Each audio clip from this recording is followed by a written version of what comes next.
You live in a universe that most of the frameworks available to you describe as indifferent. The scientific worldview gives you matter and energy and the laws of physics, precise, reliable, and utterly silent on the question of whether any of it means anything.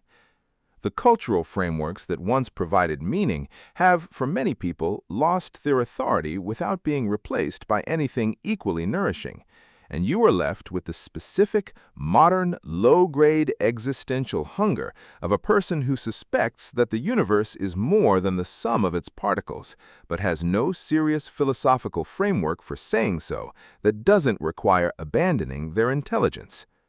Chrysippus had that framework. He built it in the 3rd century BC in Athens, and it is the most rigorous, scientifically serious argument that the universe is not a machine, but a living, reasoning whole, that the intelligence you experience as consciousness is not an accident of chemistry, but a local expression of something that runs through everything. He called it the Pneuma, the divine breath that animates the cosmos. And the philosophy he built around it is not mysticism. It is the most technically demanding work the Stoic tradition ever produced. There is something that most thoughtful people have quietly given up on, and that the giving up has cost them more than they have named. The sense that the universe is on their side, not in the personal, wish-granting sense, the deeper sense that consciousness is at home here, that the values of reason and justice and care that human beings recognize as real are not a thin film of meaning floating on a meaningless substrate, but are expressions of something that belongs to the structure of things. Modern philosophy made this position difficult to hold with intellectual honesty. The universe, as described by physics, is neither good nor evil, neither rational nor irrational. It simply is, following its laws, indifferent to the creatures it has produced. To say otherwise seems to require the kind of wishful thinking that careful thinkers have learned to distrust. Chrysippus is the philosopher for this problem. He does not offer comfort in place of argument. He offers one of the most carefully reasoned alternatives to the indifferent universe that Western philosophy has ever produced, and he does it from within a tradition that took physics and logic with total seriousness. His answer is not to retreat from the scientific view of the world. It is to argue, on grounds that the scientific view cannot simply dismiss, that the scientific view is missing something fundamental about what the universe actually is. Chrysippus of Soli was born around 279 BC in Soli, in what is now southern Turkey. He came to Athens as a young man and studied first in the academy before moving to the Stoic school, the Stoa Poikile, the painted porch, where he studied under Cleanthus, who had studied under Zeno, the founder of Stoicism. When Cleanthus died, Chrysippus became the 3rd head of the school. He was, by the testimony of antiquity, the person who made Stoicism what it became. There was a saying in ancient Athens, "But for Chrysippus, there would be no Stoa." He wrote prolifically. Ancient sources credit him with over 700 works. Almost none survive intact. What we have are fragments, quotations in other authors, summaries in Cicero and Diogenes Laertius and Alexander of Aphrodisias. From these pieces, scholars have reconstructed one of the most systematically ambitious philosophical projects of the ancient world, a unified account of logic, physics, and ethics that was designed to show that the three were not separate disciplines, but aspects of a single, coherent understanding of how the universe works and how a rational being should live inside it. He was not an elegant writer. The ancient sources are unanimous on this. He was thorough, argumentative, willing to repeat himself across multiple works when the argument required it, more interested in getting the philosophy right than in getting it stylishly said. He was, in short, the kind of thinker who changes the shape of a tradition not through the beauty of a single insight, but through the patient, systematic, argument-by-argument construction of a framework that holds. He died around 206 BC, reportedly at a Stoic gathering where he drank too much sweet wine, laughed at a donkey eating figs, and died of the laughing. This story may be apocryphal. It is entirely possible that the most systematic philosopher of the Stoic tradition died of joy. What did Chrysippus actually argue? Because the cosmology is the foundation of everything else in his philosophy, and it is the part that has been most thoroughly forgotten in the modern reception of Stoicism. The modern Stoicism revival, the productivity books, the resilience frameworks, the Marcus Aurelius quotes on morning routine podcasts, draws heavily on Stoic ethics while largely ignoring Stoic physics. This is understandable. The ethics are immediately useful. The physics is harder to swallow in a scientific age. But Chrysippus would say the ethics without the physics is a house built on a foundation that nobody has examined. The Stoic claim that you should live according to nature, that virtue is the only good, that reason is the highest human capacity. None of these claims makes full sense without the cosmological argument that explains why nature is the standard, what virtue is in accord with, and why reason is not just a useful cognitive tool, but the human being's participation in the rational structure of the universe itself. The foundation is the Pneuma. Chrysippus argued that the universe is a single, unified, living body, permeated by a subtle, fiery, intelligent substance, the Pneuma, that is the organizing principle of everything that exists. Not a god in the anthropomorphic sense, not a creator standing outside the universe. The rational intelligence that is the universe, that holds it together, moves through it, expresses itself at different levels of organization from rocks and plants to animals to human beings. The Pneuma, cosmic reason, logos, gives everything its coherence, its nature, its capacity to be what it is. And in human beings, who are the part of the universe capable of conscious self-reflection, the Pneuma expresses itself as reason, as the capacity to understand the rational structure of things, to align with it, and to live accordingly.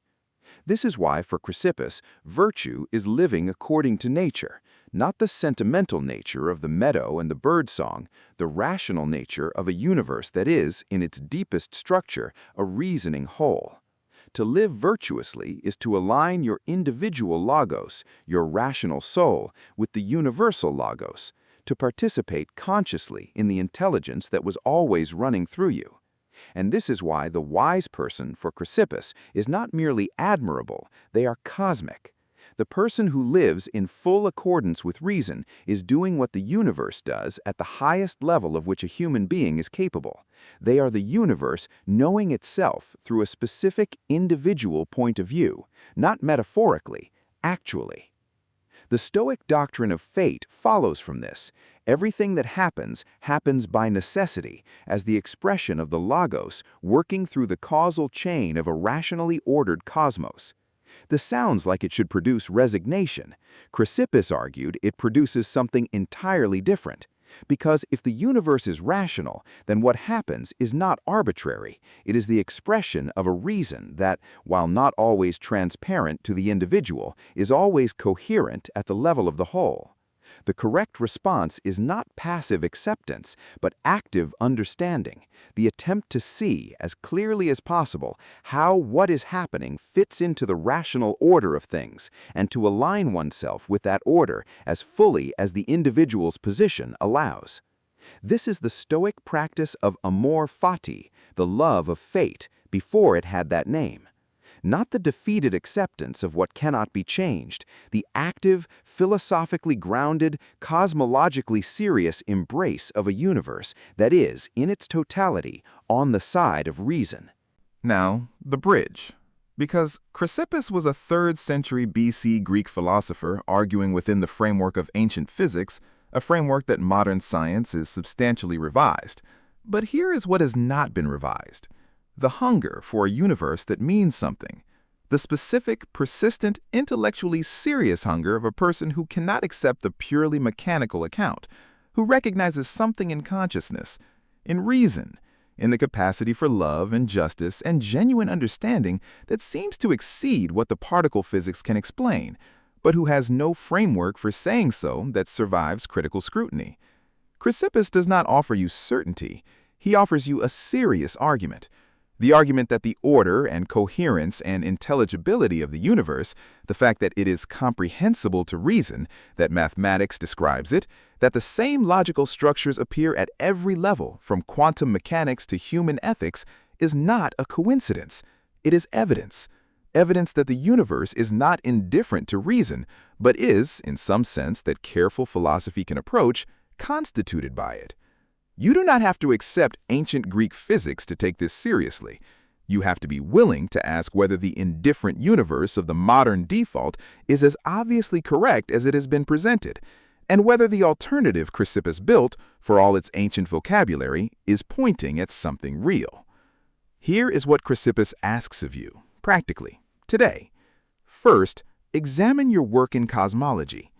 Most people operate on an implicit cosmology they have never examined, the background assumption about what the universe fundamentally is, whether it is indifferent or purposive, mechanical or alive, silent or in some sense responsive to the rational being that is trying to understand it.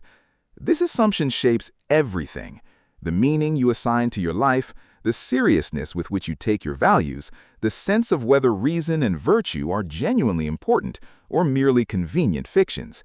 Ask yourself what you actually believe, not what you are supposed to believe, not the scientific materialist default that the culture provides, what you actually, in the quiet, working assumption of your daily life, seem to believe the universe to be.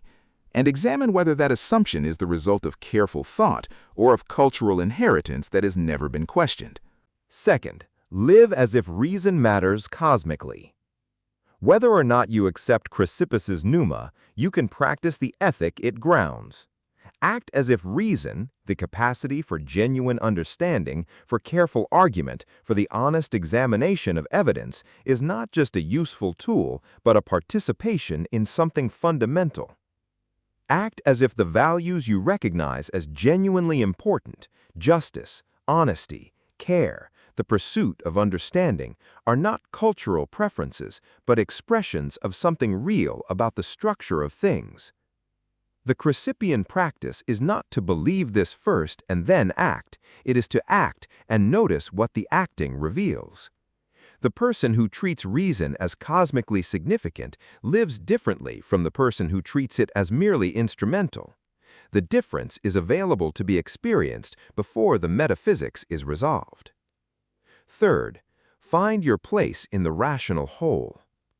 Chrysippus's cosmos is not a collection of separate individuals. It is a single rational organism in which every part participates in the intelligence of the whole.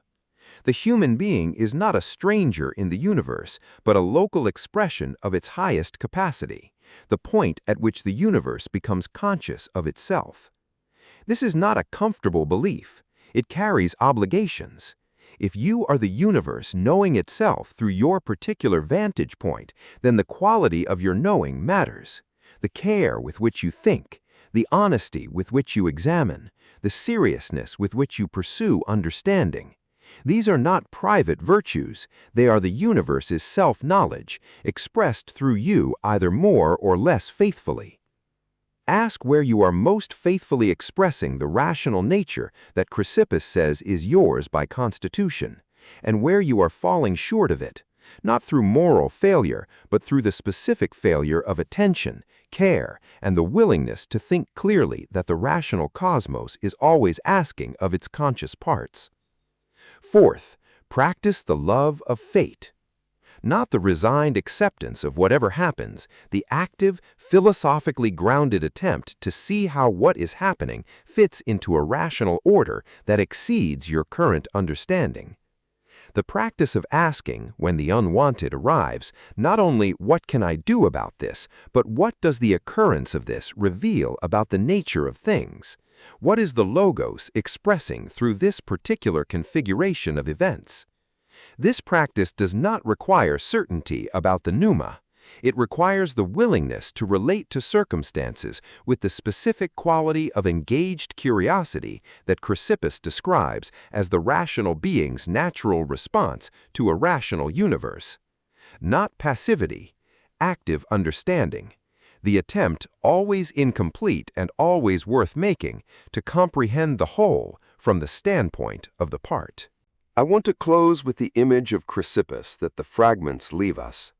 Not the 700 works, almost entirely lost, not the ancient testimony that without him there would have been no Stoa.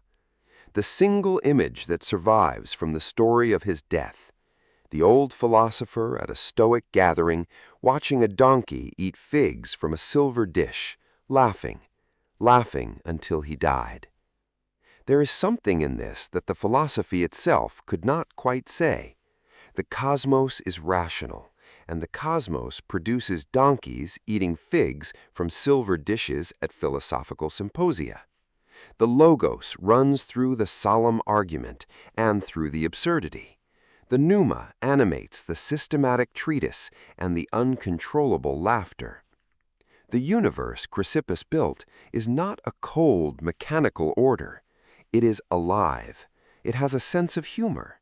It produces, alongside the philosopher's 700 works, the donkey and the figs and the death by laughter that will outlast all of them in the memory of posterity. That is the universe he was pointing at. Not just rational, alive. And the person who lives in full alignment with it, who brings their whole, reasoning, laughing, fully human self to the encounter with the whole, is not merely virtuous. They are at home.